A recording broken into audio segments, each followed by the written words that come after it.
अगर मैं तुम सभी से ये पूछूं कि दुनिया की 3 सबसे खतरनाक हथियार कौन कौन सी है, हमको नहीं पता। तो फिर तुम लोग बोलोगे तलवार, भाला या फिर त्रिशूल। लेकिन दुनिया का 3 सबसे खतरनाक हथियार है चप्पल, झाड़ू और बेलन। इसके बारे में आज सुबह ही मुझे पता चला जब मैं 6 बजे सुबह को उठा और उठते ही लग गया गेम खेलने। बस थोड़ी देर तो खेला ही था, शायद से दोपहर के 2 ही बजे थे। लेकिन तुरंत से मम्मी नाश्ता के लिए बुलाने लगी। अब तुम लोगों को क्या ही बताऊं, मुझे चैन से गेम खेलने तक का समय नहीं मिलता। लेकिन मम्मी ने नाश्ता के लिए बुलाया तो जरूर, लेकिन नाश्ता दिया नहीं। जल्दी से जाओ बाजार और नाश्ता के लिए सब्जी लेके आओ। मैंने बोला नहीं जाऊंगा। क्या बोला तूने? नहीं जाएगा? जल्दी से बाजार जाओ और सब्जियां लेके आओ। मैंने तो पहले ही बोला मैं नहीं जाऊंगा। ऐसे मेरी मम्मी कभी गुस्साती नहीं। हाँ, कभी कभी ऐसा हो जाता है। मैंने सोचा कि मम्मी फिर से तीसरी बार भी बोलेगी कि जाओ बाजार जाओ, लेकिन मम्मी ने कुछ बोला ही नहीं और तुरंत से चले गई किचन की ओर। मैंने भी सोचा कि चलो मम्मी किचन गई, अब नाश्ता बनाएगी। अच्छा। फिर थोड़ी देर बाद मम्मी फिर से बुलाती है मुझे किचन में। मैंने सोचा कि शायद से नाश्ता बन चुका है, मुझे नाश्ता करने के लिए बुला रही है। मैं जैसे ही किचन के अंदर जाता हूँ अचानक से दरवाजा बंद हो जाता है। किचन की लाइट्स भी अचानक से ऑफ हो जाती है।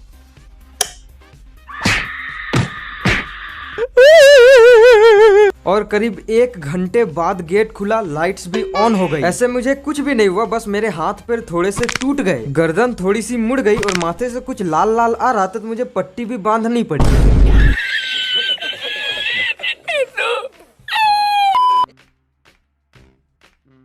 एनीवेज गाइस, इस वीडियो पर हम लोग जानेंगे कि अदर यूट्यूबर्स की तरह अपनी एक्यूरेसी लेवल को किस तरह से इंक्रीज कर सकते हैं। लेकिन एटीट्यूड भाई, ये एक्यूरेसी होती क्या है? एक्यूरेसी का मतलब हेडशॉट होते हैं या फिर मूवमेंट स्पीड? अगर सिंपली समझो तो तुम कितना ज्यादा एक्यूरेट हो बंदे के हेड पर अपने एम को कनेक्ट करने में। जिसकी जितनी ज्यादा एक्यूरेसी उसके उतने ही गन्स में कम रिकॉइल्स होती है। बस इतना समझ लो कि अगर तुम्हारा एक्यूरेसी लेवल काफी ज्यादा होगा तो फिर तुम लोग काफी ज्यादा फास्ट मूवमेंट स्पीड के साथ fastly one tap and UMP से ओनली रेड नंबर्स मार सकोगे।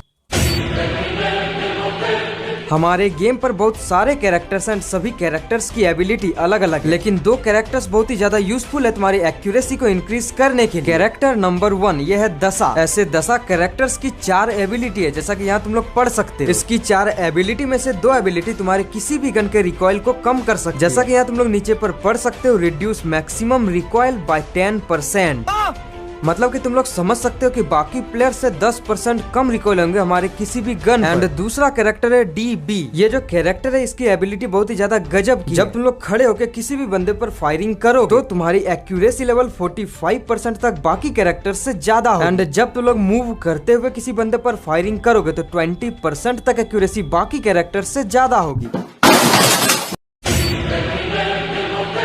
देखो, कल मैंने बताया था कि किसी भी गन पर तुम लोग बहुत सारे अटैचमेंट का यूज कर सकते हैं। एंड उन्हीं अटैचमेंट में से ये जो बाइपोड है वो एक। ये जो बाइपोड है इसका यूज करने के इतने ज्यादा फायदे हैं जिसको सुनकर तुम्हें खुद विश्वास नहीं होगा। अच्छा। इस बाइपोड से ना सिर्फ तुम्हारी एक्यूरेसी बढ़ती है बल्कि साथ ही साथ किसी भी गन की रिकॉइल भी बहुत ही कम होती है। मुझे पता है विश्वास नहीं होगा, लेकिन देखो घरेना ने जब ये बाइपोड लॉन्च किया था तभी एक पोस्ट भी किया था जिसको तुम लोग बैकग्राउंड पर देख पा रहे हो। यहाँ पर साफ साफ लिखा हुआ इंक्रीजिंग एक्यूरेसी। तो जब भी तुम लोगों को बाइपोड मिले तो हमेशा याद रखना गन्स में बाइपोड का यूज करना, एक्यूरेसी भी इंक्रीज होगी, साथ ही तुम्हारे रिकॉइल्स भी कम होंगे।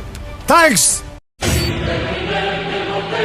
बात करें अगर किसी भी गन के गन स्किन्स, तो अगर तुम्हें अपने एक्यूरेसी को इंक्रीज करना है तो तुम्हें 2 तरीकों के गन स्किन्स का ही यूज करना हो। पहला तो वैसा गन स्किन्स जिसमें रेट ऑफ फायर डबल, जैसे कि इस वाले यूएमपी गन की एबिलिटी तुम लोग देख सकते हो, डबल रेट ऑफ फायर। या फिर दूसरा वैसा गन स्किन्स जिसमें तुम्हारी एक्यूरेसी लेवल डबल, जैसा कि तुम लोग यहाँ पर MP40 पर देख सकते हो, जो एक्यूरेसी है वो डबल। अगर ऐसे गन स्किन्स का तुम लोग यूज करोगे तुम्हें काफी ज्यादा हेल्प होगी अपने एक्यूरेसी को बढ़ाने के लिए। ये एम फ्री होता क्या है वो समझो। अगर तुम लोग फायरिंग करने से पहले अपने एम को फ्री कर लेते हो देन तुम्हारी एक्यूरेसी लेवल जितनी भी होती है उससे काफी हद तक ज्यादा होगी। हाँ, तो फिर एटीट्यूड भाई वो तो बता दो कि हम अपने एम को फ्री कैसे करें। देखो, जब तुम लोग किसी भी बंदे पर अपने आप को स्ट्रेट खड़े होकर फायरिंग करते हो तो अगर तुम्हारा एम बंदे के बॉडी पर होगा तो बंदे के बॉडी पर स्टक होकर रह जाएगा। लेकिन अगर तुम लोग अपने एम को फ्री कर लेते हो, एम फ्री करने के लिए सबसे पहले तुम्हें यूज करना है अपने कर्सर बटन। एंड जब तुम लोग कर्सर बटन का यूज कर रहे हो सेम टाइम पर तुम्हें राइट साइड के इस वाले स्क्रीन को इधर से उधर करना है। ठीक है भाई, ओके। ऐसा करने पर तुम्हारा एम एक जगह पर स्थित नहीं होगा और इधर से उधर जाएगा। और इसी को हम लोग कहते हैं एम फ्री करना। एंड इसका तुम लोग यूज किसी भी यूट्यूबर के वीडियो पर देख सकते हो। देखो मान लो कोई भी एनिमी तुमसे काफी ज्यादा लॉन्ग रेंज पर है एंड जिस कारण से तुम्हारा एम बंदे के बॉडी पर लॉक नहीं हो रहा, तो फिर याद रखना तुम्हारे जितने भी गन्स है जिस पर स्कोप होती है उस पर तुम्हें क्या करना है, सिंपली अपने स्कोप को ओपन एंड ऑफ करना है और तुम्हारा एम प्रिसीजन डिफॉल्ट पे होने के कारण तुम्हारा एम सीधा बंदे के बॉडी पर चला जाए। देन इसके बाद तुम लोग इजीली ड्रैग कर सकते हो और बंदे को हेड भी मार सकते हो। तुम्हारी एक्यूरेसी लेवल सबसे कम तब होती है जब तुम लोग रन करते हो या फिर तुम लोग अपने कैरेक्टर्स को मूव कराते हो। जब भी तुम लोग रन कर रहे होते तो तुम्हें क्या करना होता है, यहाँ पर या तो अपने कर्सर बटन का यूज करना होता है ताकि तुम्हारा कैरेक्टर रुक जाए, क्योंकि जब कैरेक्टर रुक जाता है स्ट्रेट हो जाता है देन तुम्हारी एक्यूरेसी लेवल भी ज्यादा होती है। या फिर जब तुम लोग रन कर रहे हो तो अचानक से बंदे आ जाते हैं, तुम्हें क्या करना है, क्विक वेपन स्विच एंड अपने जंप बटन को एक साथ प्रेस करना, इससे तुम्हारा कैरेक्टर इस तरह से जंप करेगा। देन इसके बाद अगर तुम लोग किसी भी बंदे पर फायरिंग करो तो आसानी से तुम्हारे किसी भी बंदे पर हेडशॉट्स लग जाएंगे।